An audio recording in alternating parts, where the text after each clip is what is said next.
साथियों नमस्कार। डीएमएस ट्यूटमेंट के यूट्यूब चैनल में आप सभी का एक बार फिर से स्वागत है। जैसा कि हमारी बाल विकास की क्लास मैंने आप सभी से बोला था वो स्टार्ट कर दी है और आज जो हम क्लास करने वाले हैं उसमें मैंने आपको लगभग 2 क्लास आपको पीछे पढ़ा दी है। जो हमारी क्लास 10 बजे रहती है बाल विकास की क्लास, आप उसको पढ़ सकते हैं। तो आप जब उसको पढ़ेंगे तो आपको समझ में आएगा कि बाल विकास की हमने स्टार्टिंग कैसे की है। वो आपको जानना जरूरी है क्योंकि एक बिल्कुल निचले स्तर से जो बिल्कुल बेसिक स्तर है उससे स्टार्टिंग की है और लगभग हमने उसमें कि बाल विकास में जो विकास है वो क्या है, अवृद्धि क्या है, उसकी अवस्थाएं क्या है, ये सारी चीजें और उसका सामान्य वर्गीकरण यहाँ तक बाल विकास को हमने पढ़ लिया है। आज हम कि जब बालक का या शिशु का जो जन्म होगा उसकी स्टार्टिंग कहाँ से होती है उसके बारे में हम पढ़ेंगे, तब उसके आगे का हम बर्डन जान पाएंगे। सबसे पहले हमें इसमें जो पढ़ना है वो है गर्भावस्था। गर्भावस्था तो सबसे पहले जो किसी के जन्म के स्टार्टिंग की कहानी है वो गर्भावस्था है, क्योंकि सबसे पहले यहीं से वो बालक या शिशु जो भी है या व्यक्ति जो बाद में इतना बड़ा इंसान बनेगा तो वो इसकी शुरुआत कहाँ से होगी, गर्भावस्था से। अब गर्भावस्था में भी कुछ नियम और इसके चरण हैं जो हमें जानने होंगे। मैं बहुत बेसिक से बाल विकास आपके साथ स्टार्ट किया हूँ। आप सबका अगर सहयोग रहेगा तो बहुत अच्छे से हम उसकी क्लास को कंटिन्यू रखने वाले हैं। और अगर आपकी कोई समस्या है कुछ भी है तो आप कमेंट करके पूछ सकते हैं। अब गर्भावस्था को निम्न चरणों में बांटा गया है, तो यहाँ हम लिखेंगे कि गर्भावस्था को निम्न चरणों में बांटा गया है। गर्भावस्था को निम्न चरणों में बांटा गया। तो सबसे पहले हमने गर्भावस्था की स्टार्टिंग से पढ़ेंगे कि गर्भावस्था से कैसे उसका पूरा विकास होता है। तो गर्भावस्था में 3 उसके मूल बिंदु हैं जो स्टार्टिंग है। एक है उसकी भ्रूणी अवस्था, दूसरी है भ्रूणिक अवस्था और तीसरी है भ्रूण अवस्था। तो सबसे पहले हमें लिखनी होगी इसमें, सबसे पहले हम लिखेंगे भ्रूणी अवस्था, भ्रूणी अवस्था। दूसरी है भ्रूणिक भ्रूणिक भ्रूणिक अवस्था, भ्रूणिक अवस्था। तीसरी है भ्रूण अवस्था, भ्रूण अवस्था। ये आपके 3 अवस्थाएं हैं जिन्हें हमें समझना होगा, जानना होगा कि कैसे कैसे स्टेप बाय स्टेप वो गर्भावस्था में उसका विकास हो रहा है। क्योंकि उसके जन्म के बाद का तो हम जानते हैं, लेकिन जन्म के पहले का ये स्थिति है वो हमें समझनी पड़ेगी। अब सबसे पहले हमने इसको भ्रूणी अवस्था को हमने लिखा है, इसको हम भ्रूणी अवस्था को हमने लिखा। तो नंबर 1 पहले लिखना पड़ेगा भ्रूणी अवस्था। तो भ्रूणी अवस्था में क्या स्थिति होती है ये हमें जानना होगा। तो भ्रूणी अवस्था में क्या स्थिति होती है जानने के लिए क्या करना पड़ेगा, यह है गर्भावस्था का कैसा है पहला चरण है। गर्भावस्था जब स्टार्टिंग होगी तो इसका ये पहला चरण है। साथ में साथियों इसका अस्तित्व पितृ सूत्र और मातृ सूत्र पर भी निर्भर करता है कि वो दोनों के गुणसूत्रों की क्या स्थिति है, के सूत्र सहयोग से ही होगा। यह अवस्था जो है लगभग 2 सप्ताह तक चलती है। 2 सप्ताह ये अवस्था चलेगी और इसके बाद क्या होगा, इसको एक प्रकार से जायगोट की अवस्था भी या जायगोट की अवस्था से कहा जाता है। अब हम इसको हिंदी में इसको युक्तावस्था कहा जाता है। तो इसकी हम लिखेंगे, यह है गर्भावस्था का पहला चरण है। यह गर्भावस्था का क्या है, पहला चरण है, पहला चरण है। ये समझना है, बहुत आसानी से, बहुत छोटी छोटी क्लास के साथ चल रहे हैं। मैं बहुत लंबी क्लास नहीं कर रहा हूँ इसी वजह से, क्योंकि आपको चीजें समझ में आए, क्योंकि हिंदी और इसमें बहुत अंतर है। हिंदी को आप आराम से समझ सकते हैं, लेकिन ये चीजें थोड़ी भी छूट जाएंगी तो फिर नहीं समझ में आएगी। इसका अस्तित्व, इसका अस्तित्व, पितृसूत्र, पितृसूत्र, इसका अस्तित्व पितृसूत्र वह मात्र, मातृ सूत्र के सहयोग से होता है, के सहयोग से होता है। ठीक है, इसमें दोनों के सहयोग से इसका स्टार्टिंग होती है। यह अवस्था 2 सप्ताह तक मैंने आपको बताई थी। यह अवस्था 2 सप्ताह तक चलती है। यह क्या होती है, यह 2 सप्ताह तक चलती है। यह जायगोट की अवस्था है। यह क्या है, यह जायगोट, जायगोट, यह जायगोट, यह जायगोट की, यह इसको यहाँ लिख सकते हैं, यह जायगोट या युक्ता, युक्ता, इसको युक्ता लिख सकते हैं, क्योंकि हिंदी में इसको मतलब युक्ता होता है की अवस्था है, की अवस्था है। लेकिन ज्यादातर इसका इंग्लिश शब्द ही आता है, इसलिए हमने उसको पहले जायगोट लिखा है। लेकिन अगर नहीं आता है तो इसको युक्तावस्था भी कहा जाता है। अब ये आपको इसमें समझ में आया होगा कि भ्रूणी अवस्था जो है वो कैसे है। यह गर्भावस्था का पहला चरण है। इसका अस्तित्व मतसूत्र और मातसूत्र के सहयोग से होता है। यह अवस्था 2 सप्ताह तक चलती है और यह जायगोट की क्या है, एक अवस्था है। यह इसको युक्तावस्था भी या जायगोट की अवस्था भी कहते हैं। ऐसा उसमें आता है, उस आधार से आप इसको देख सकते हैं। अगर हिंदी में है तो हिंदी, और इंग्लिश में है तो इंग्लिश, ज्यादा इंग्लिश शब्द आते हैं। दूसरी अवस्था है इसमें भ्रूणिक, भ्रूणिक अवस्था, भ्रूणिक अवस्था। भ्रूणिक अवस्था कैसी है, समझ में आएगा भ्रूणिक अवस्था कैसे शुरू होती है। यह क्या है, यह जो है आपको पूरा समझाते हैं, तो उसके बाद इसको लिखें। यह गर्भावस्था का क्या है, दूसरा चरण है। यह गर्भावस्था का क्या है, दूसरा चरण है। पहला चरण क्या था, भ्रूणित। फिर यह अवस्था 2 सप्ताह से लगभग, वो 2 सप्ताह तक चलती थी, यह 2 सप्ताह से स्टार्टिंग होगी, लगभग 10 सप्ताह तक चलेगी।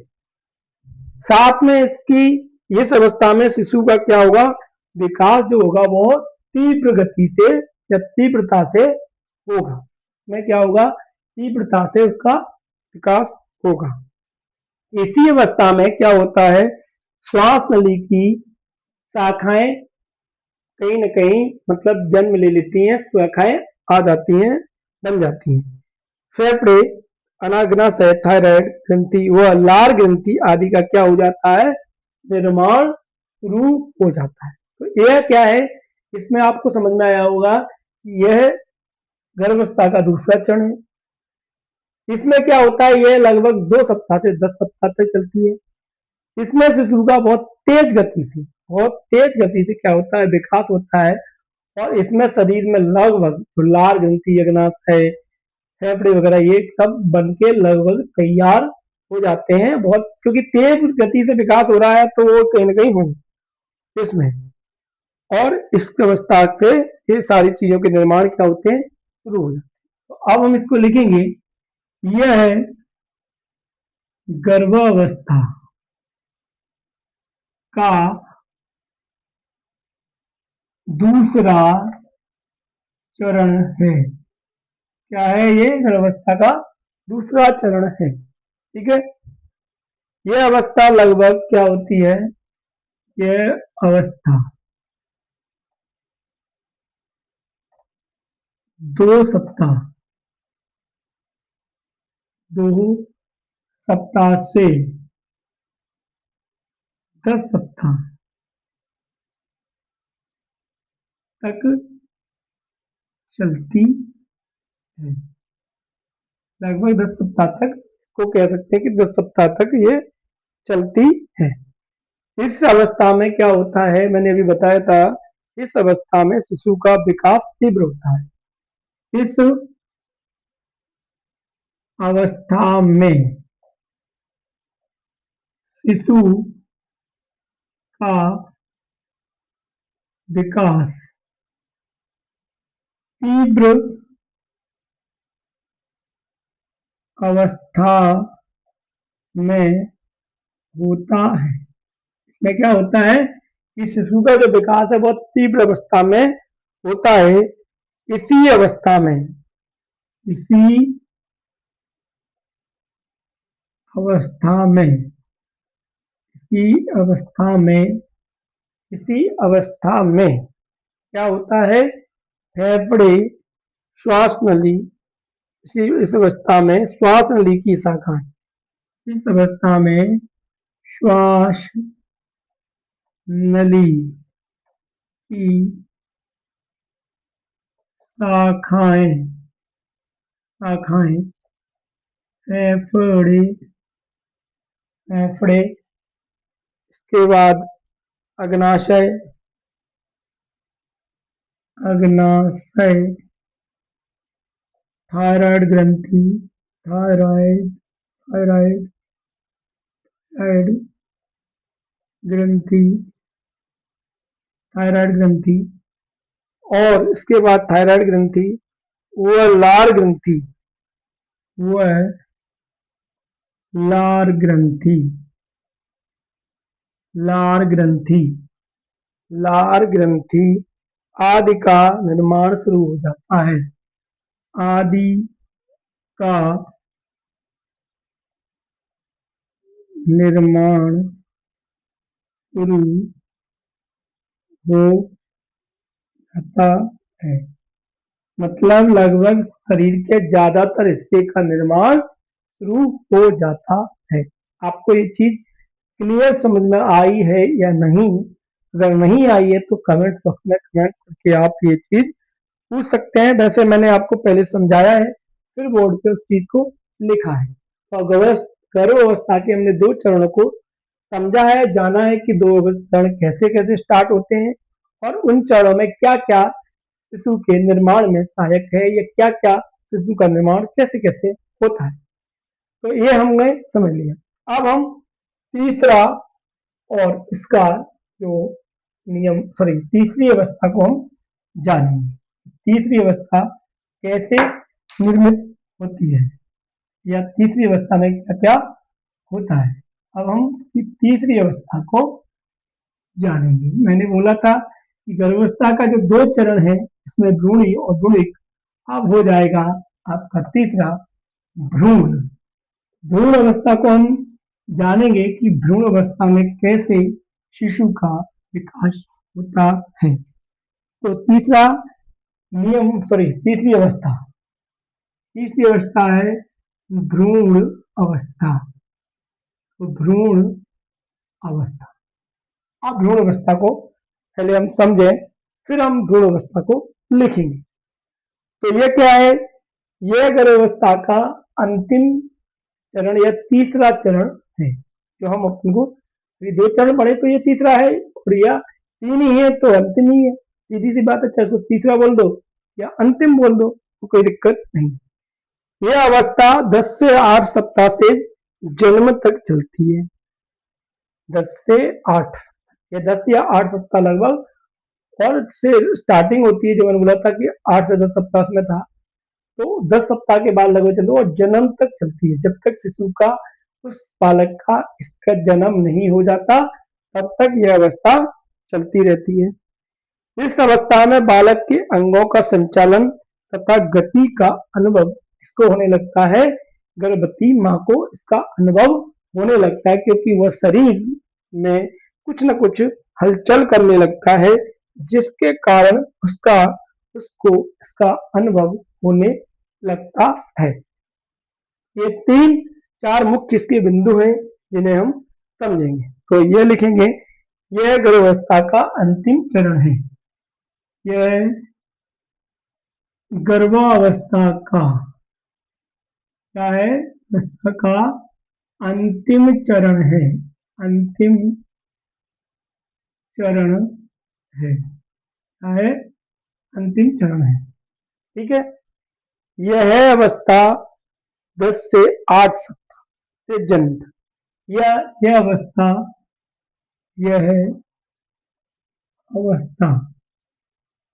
8 से 10 सप्ताह, ऐसे लिख, 8 से 10 सप्ताह जन्म तक जन्म तक चलती है। जन्म तक चलती है। फिर जन्म तक रहती है, चलती है। इस अवस्था में बालक के अंगों का इस अवस्था में बालक के अंगों का संचालन, मतलब उसके चलाने करने करने का थोड़ा उसमें संचालन तथा तथा गति का अनुभव माता को होता है। अनुभव क्या होता है? माता को होता है। ठीक है। तो ये इस बात मैंने जो आपको पहले समझाई, लगभग वही बातें हैं, इसमें कोई अंतर नहीं है। बस थोड़ा सा समझने की अंतर है। इस समझने में उस चीजें कितनी डिफिकल्ट है, कितनी सरल है, वो हमें समझनी होती है। तो मैंने आपको बताया कि इसकी 3 अवस्थाएं थी गर्भावस्था की, इसमें भ्रूणिक और भ्रूण, ये 3 अवस्थाएं जो मैंने आपको समझाई हैं। लगभग आपको ये सारी चीजें समझ में आई होंगी और आ गई होंगी, क्योंकि ये 3 चरण है जिसमें बालक के और जन्म तक ये तीसरा चरण होता है। जब जन्म हो जाता है तब तक ये चरण चलता है। आज गर्भावस्था संबंधी कुछ तथ्य जो हमें लिखने हैं। गर्भावस्था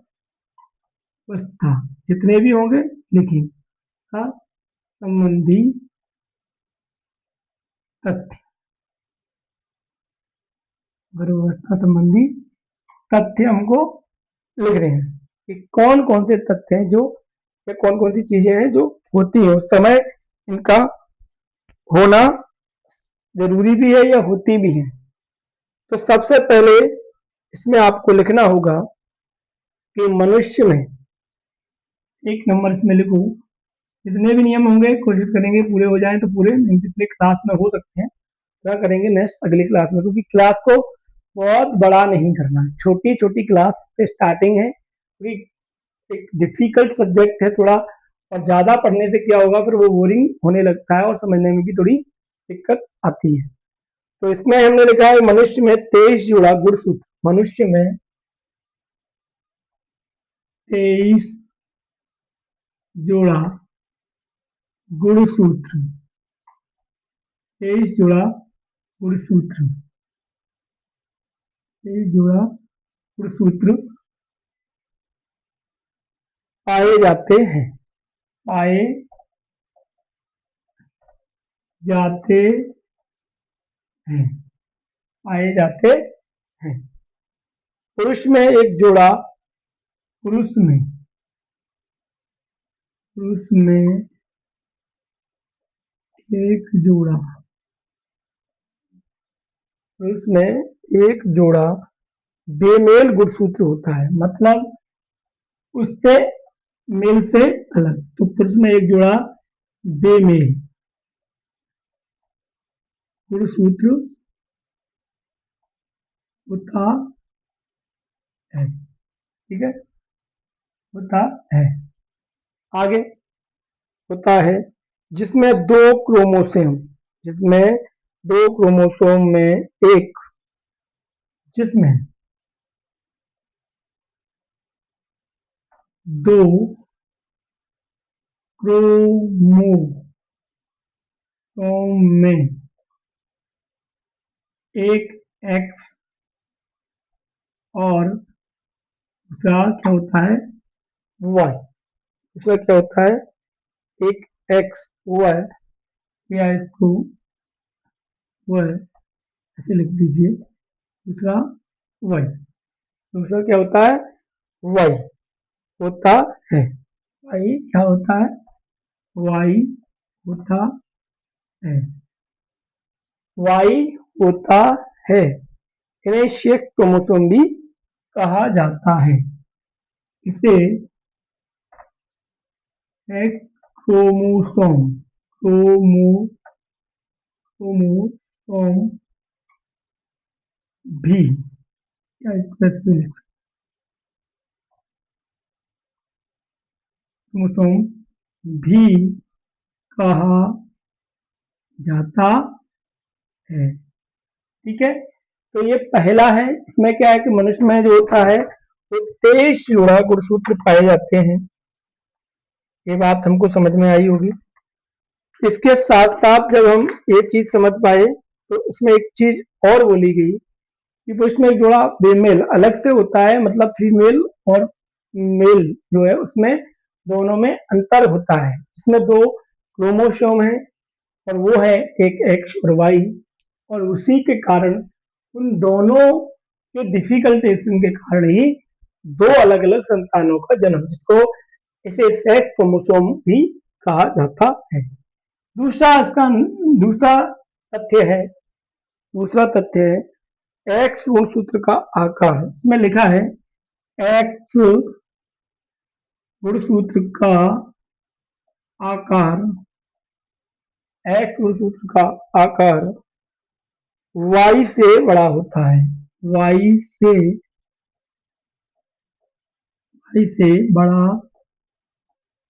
होता है। वाई से कैसा होता है, वाई से बड़ा होता है। शिशु का लिंग निर्धारण, शिशु का लिंग निर्धारण, लिंग निर्धारण इसी पर निर्भर करता है, या इससे ही होता है निर्धारण, सूत्र पर निर्भर करता है। चित्र चित्र सूत्र पर करता है, किस पर करता है, चित्र सूत्र पर करता है। एक सूत्र का आकार बड़ा, या कह सकते हैं एक्स सूत्र का आकार वाई से बड़ा होता है। शिशु का जो निर्धारण होगा, मतलब बेटा या लड़का या लड़की जो, वो इसी पर या शिशु का निर्धारण चित्र सूत्र पर भी निर्भर करता है। अगला तीसरा इसका मुख्य तथ्य है निषेचन प्रक्रिया। निषेचन, निषेचन प्रक्रिया, निषेचन प्रक्रिया शरीर के अंदर, क्रिया शरीर के अंदर, शरीर के अंदर फैलोपियन, फैलोपियन ट्यूब में होती है, के अंदर फैलोपियन ट्यूब में होती है, होती है। नंबर चौथा है मुख्य तत्व में, इसके ये व्यवस्था संबंधी जो बताते हैं कैसे निर्धारण होता है, उसका एक मेन जो मुख्य मुख्य बिंदु है वो आपको मैं इसमें बता रहा हूँ, क्योंकि इससे कई प्रकार के क्वेश्चन बनते हैं और पूछे जाते हैं, क्योंकि ये लगभग पार्ट अपन देखें तो साइंस में भी है, लेकिन ये बाल विकास में भी आता है, क्योंकि सारे सब्जेक्टों का कहीं न कहीं एक दूसरे से जुड़ाव है ही, लेकिन बाल विकास में पढ़ते हैं तो उसकी स्थिति को समझना होता है। फिर इसमें लिखना है, आगे है गर्भावस्था की अवधि। गर्भावस्था की अवधि, अवधि, अवधि सामान्यतः, सामान्यतः 270 से 280 दिन, 270 से 280 दिन, 270 से 280 दिन रहती है। ये सामान्य है, किसी की कम ज्यादा भी हो सकती है, वो उस परिस्थिति के अनुसार तय करता है, लेकिन ये सारे लोग ज्यादातर जो सबके लिए है वो यही है। ये उन सबके बीच की स्थिति की बात है कि ये सबके बीच में कहीं ना कहीं है, सामान्यतः ये चीजें हैं, लेकिन किसी के लिए ज्यादा, किसी के लिए ये कम हो सकती है। तो इसमें ये नहीं देखना है कि ये सर इसका क्या अंतर है, ये तो आपको उस परिस्थिति में या उस किसी विशेष व्यक्ति की हो सकती है अलग हो, किसी महिला के अलग हो, तो वो एक नहीं है, लेकिन सामान्यतः 270 से 280 दिन कहा गया है, बताया गया है, जो सबके लिए लगभग उसी आधार पर तय होती हैं या बताई गई।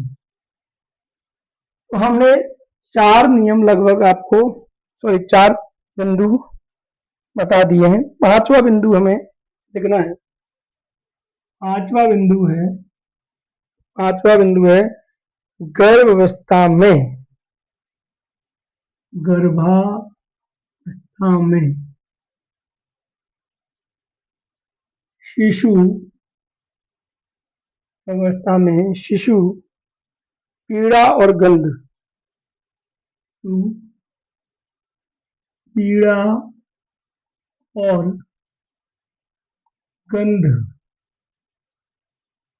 पीड़ा और गंध का अनुभव नहीं करता, का का अनुभव नहीं करता है, नहीं करता है। छठवां नंबर है, छठवां नंबर है गर्भावस्था में क्या करता है, शिशु पीड़ा और गंध का अनुभव नहीं करता, क्योंकि उस समय वो जिंदगी के अंदर होता है, तो उसको ये सारी चीजें पता या उसमें टचेबल नहीं होती हैं।